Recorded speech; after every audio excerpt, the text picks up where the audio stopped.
오늘 건강 콘서트의 사회를 맡은 헬스조선 최지유 의학기자라고 합니다. 반갑습니다.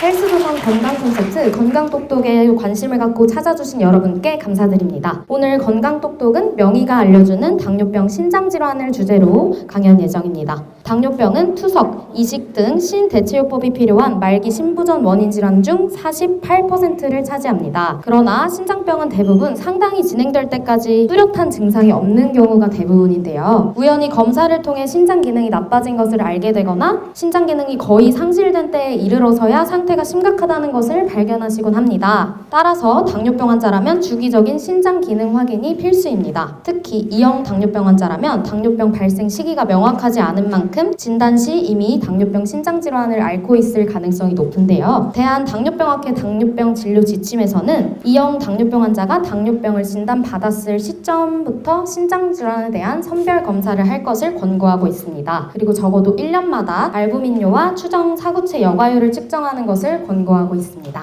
오늘 건강똑똑에서는 명지병원 내분비내과 이재혁 교수님을 모시고 당뇨병 환자라면 주요하게 관리해야 하는 신장질환 진단부터 최신 치료 옵션에 대해 알아보겠습니다. 그럼 오늘 강연해 주실 명지병원 내분비내과 이재혁 교수님을 무대로 모시겠습니다. 큰 박수로 환영해 주시기 바랍니다. 네, 안녕하세요.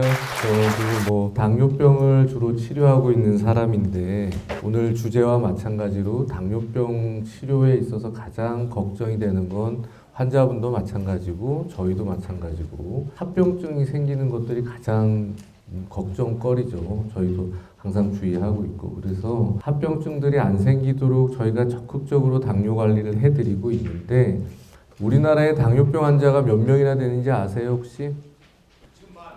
네, 당뇨 전 단계랑 합치면 한 2천만 명 정도 됩니다. 그런데 당뇨병을 진단받은 분들이 500만 명, 550만 명 정도 되거든요.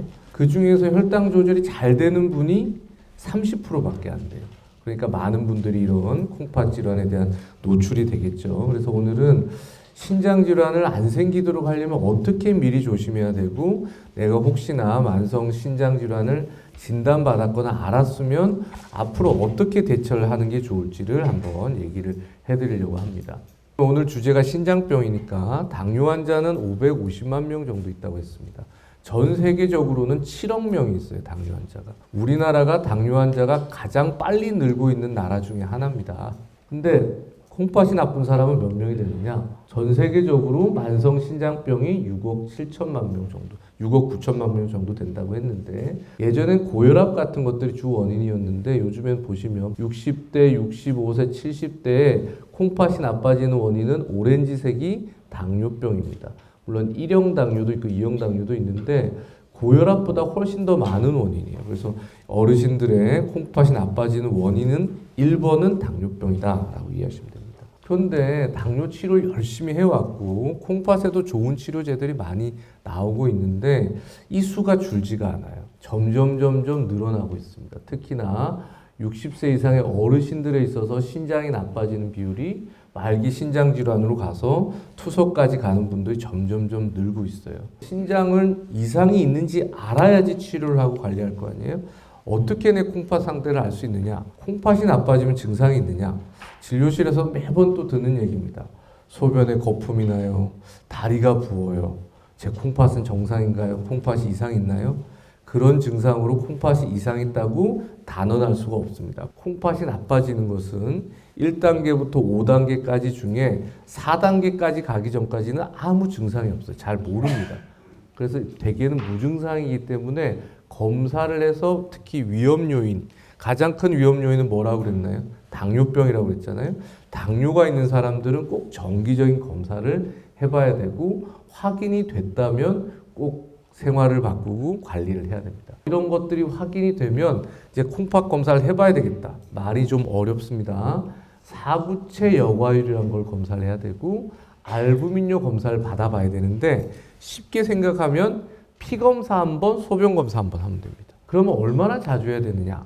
일단 당뇨병 환자들은 나라에서 보건복지부에서 대한당뇨병학회가 1년에 한 번은 꼭 소변 검사를 해보라고 합니다. 1년에 한 번은 검진을 통해 가지고 해봐야 되고요. 언제부터 해야 되느냐?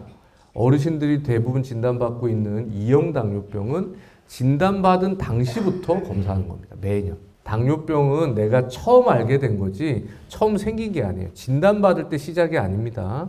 언제 시작했는지는 아무도 몰라요. 내가 처음 알게 된 거지. 그렇기 때문에 당뇨병이 생기기까지는 수년이 걸릴 수 있어요. 나도 모르는 새 2, 3년이 흘렀을 수도 있기 때문에 당뇨병을 진단받은 첫 해부터 매년 검사를 하는데 콩팥 기능이 신장병이 생겨버렸어요. 갔더니 신장 기능이 좀 나빠졌습니다. 그러면 1년에 2번이나 많게는 4번까지도 검사를 해보라고 되어 있고 피 검사를 통해서 사구체 여과율 검사도 해봐야 됩니다. 칼륨은 잘못 관리되면 몸에 아주 치명적인 이상을 일으킬 수 있습니다. 갑작스럽게. 콩팥은 칼륨을 조절하는데 중요한 기관인데 신장 질환이 생기면 칼륨 조절이 안 돼요.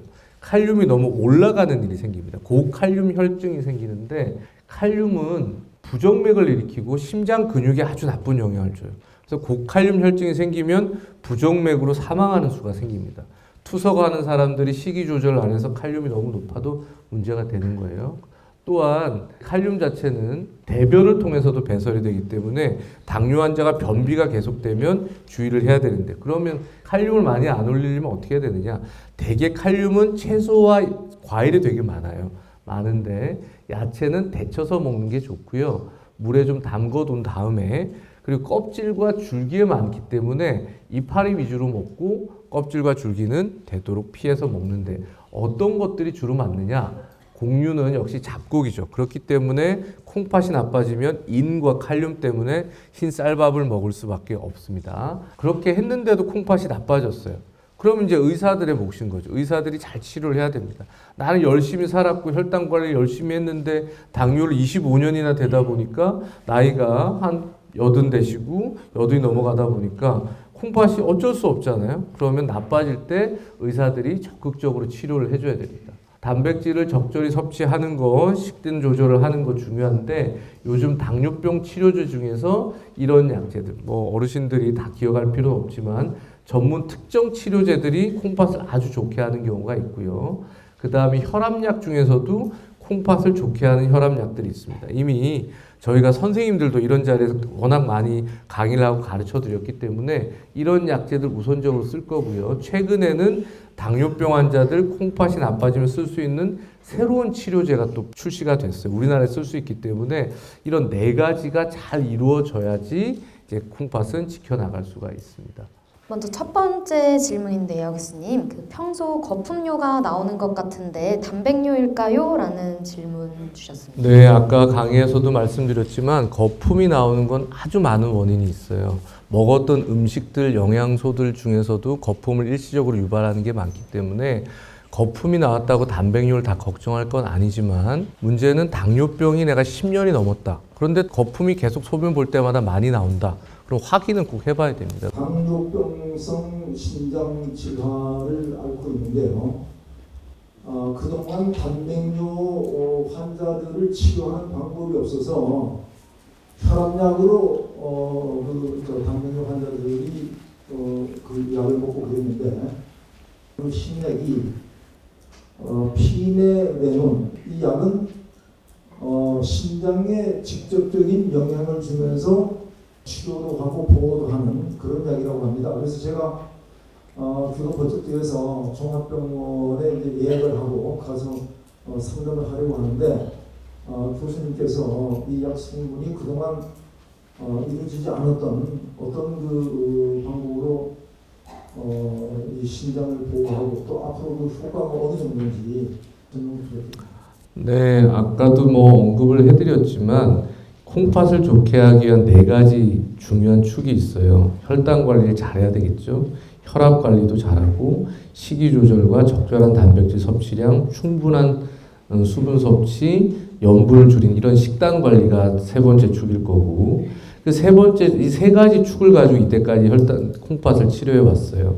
혈압약 중에 ARB라는 성분의 약들이 콩팥에는 가장 좋기 때문에 그런 종류의 혈압약들을 위주로 주로 많이 썼고 식단 관리를 했고 최근 들어 몇 년 동안 당뇨약제 중에서도 콩팥에 아주 치료 효과가 크다고 한 당뇨약들이 나와서 그런 당뇨약들 위주로 선생님들이 쓰고 있는데 그래도 콩팥이 나빠지는 걸 100% 막을 수가 없단 말이죠.